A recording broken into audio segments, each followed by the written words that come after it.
Hi, I'm Councillor Daniel Cowan, leader of Southend-on-Sea City Council. I'm here to talk about the 2025-26 budget and all the things that we are doing to build a city we can be proud of. Welcome, Councillor Cowan. Thank you for taking the time to speak to us about the proposed budget for 2025-26. Residents will be keen to know how this budget will affect them and their communities and what they can look forward to. What are the headlines from the budget you'd like to highlight to residents of Southend-on-Sea? We are investing an additional £25 million into the overall budget position of the council, directly into services, into our staff, and into the things that we want to deliver throughout the city. So there's lots of really positive things that I think residents can look forward to, such as increased investment in pavements and roads resurfacing, additional money for potholes. I know people really care about their potholes. There's more money going into the bin collection, the waste contract, to ensure that we get that right. That was something that we inherited as an administration, but we're the people now who have to deliver it. So we want to make sure that the budget is right and that we're able to deliver those services, because people rightly expect a high quality service. There's money going into civic pride. There's money going into building new playgrounds. We're also investing in adult services, in children's services. So there's a lot of really positive stuff going on for Southend that we think will really benefit local people. So 25 million is a huge investment. And how's that being funded? Is it through council tax? Well, we'll be honest with our residents. Yes, some of it is through council tax, but actually only 20% of it is through council tax. So council tax is increasing by 4.99%. It's really important to stress that 2% of that is completely ring fenced for adult social care. So that's looking after older people in our community. The other 2.99%, which is general fund, which is the same rate that councils across the country will be looking to increase by, that's then reinvested into services. So the £25 million, some of it is coming from council tax. Over £8.5 million of it is coming from new government funding. So we're really delighted to have that reset relationship with government and kind of get back some of that funding that we lost over the last 14 years through austerity. Almost £500 million was taken out of cumulative out of Southend's budgets. So how much of this is coming from borrowing? Is the council only able to invest as much because we're going to borrow? Well, no, actually, there is not a single bit of new borrowing. So this budget is entirely balanced within our existing budgets and the funding that I just described. There is no new borrowing. In fact, our overall borrowing position is reducing. So we're borrowing less, we're paying out less in servicing debt, and we have no new borrowing coming in. So we're not asking residents to service any new debt for this council. So overall, how much does the council spend each year, and how is that funded? Well, the total position for the council is around about 440 million, and that covers lots of different things, from our revenue spend to our capital spend as well. Some of that comes from council tax, some of it comes from government funding, some comes from grants, and some comes from other forms of income for services that we charge, from things from births, deaths and marriages to parking, to visits to the pier, and other sources of fees and charges. So there's a real mix in there, but I would say that the vast majority of it comes from sources external to council tax. What are the main challenges that you faced as an administration, as leader, balancing the budget, and what are the kind of the pressures on the council budget? Looking forward to the next budget, I think the biggest challenge has also been ensuring that the new things we said that we wanted to do, we could afford. The improvements to civic pride, putting on City Day, ensuring that people have a reason to come to Southend, that they can enjoy visiting Southend, lowering parking charges. That comes at a cost to the council. We're proposing lowering those parking charges, so we're dropping the parking charges on the seafront by 20%. They're being capped, and they'll be much lower than other seaside cities. And we're also bringing down the evening parking charges by 44%, from £9 for a 3-hour stay to £5 for a 3-hour stay. Doing all of those things is really challenging when you have children's services increasing in costs and in placements, adult social care increasing in placements, and we've had a huge pressure on temporary accommodation, which has been felt up and down the country, with more and more homes presenting as homeless. So that makes it really challenging to meet those needs in those statutory services, as well as delivering on the other things. But I think we got there. So you mentioned the cost of children's and adult services and the pressures in those areas. How much taxpayers' money goes into those services? So 66 pence in every pound that we collect in council tax goes on adult social care and children's social services. It's quite a significant amount of money, and it's an increasing challenge. It was about 60 pence in every pound when I first became a councillor in 2019. It's now 66 pence. So that pressure is increasing, and it's not just for us, it's for every council across the country. Adult social care and children's social care placements are through the roof. They've been going one way for a number of years, with increased need, increased demand, but also increased complexity, and that comes with an additional cost. So it's getting harder and harder to service each year. So 66%, that's a huge number across two areas. What other services, and how many other services are being delivered across the remaining 34%?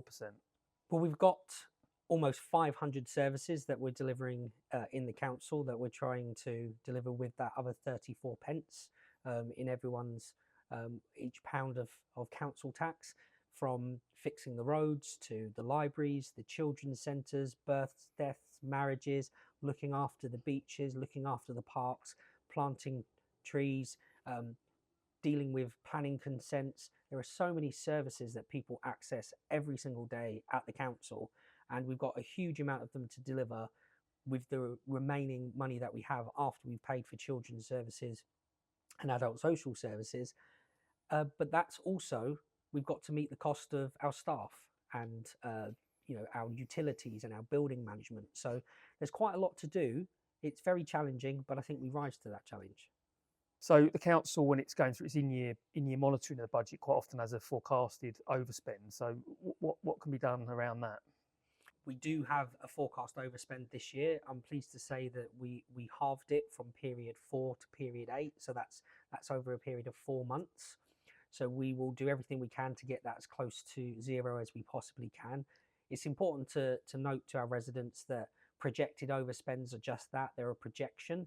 So we set a budget at the beginning of the year. We're about to set one here on the 20th of February, and that will come into play from the 1st of April.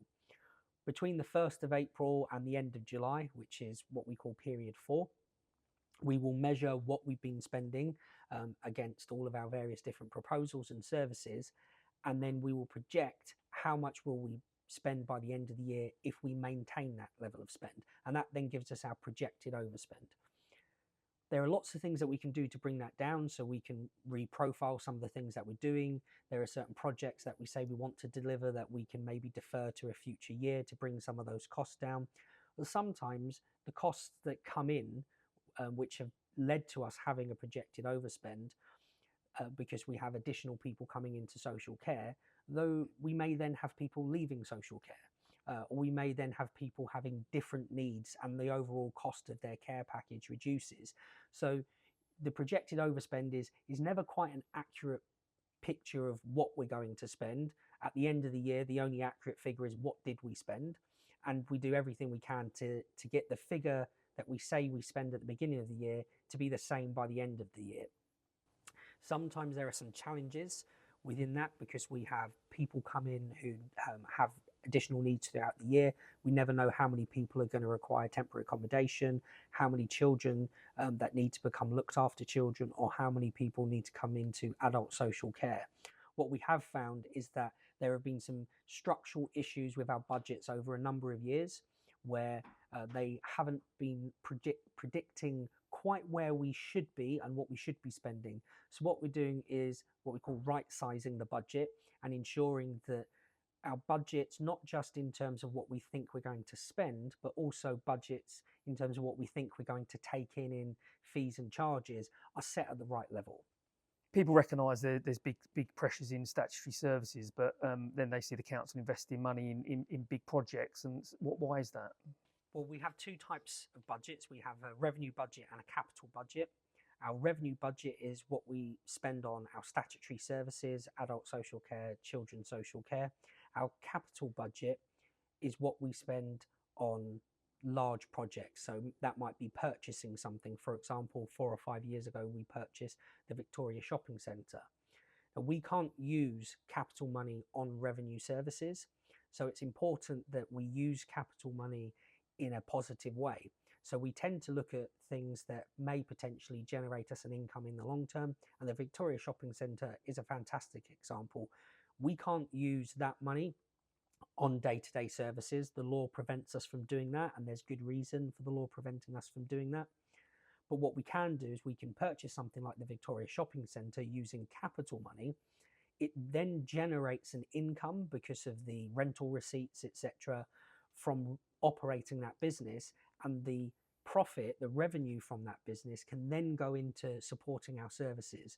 So although we can't directly apply capital money to our revenue services, we can be smart about how we use it.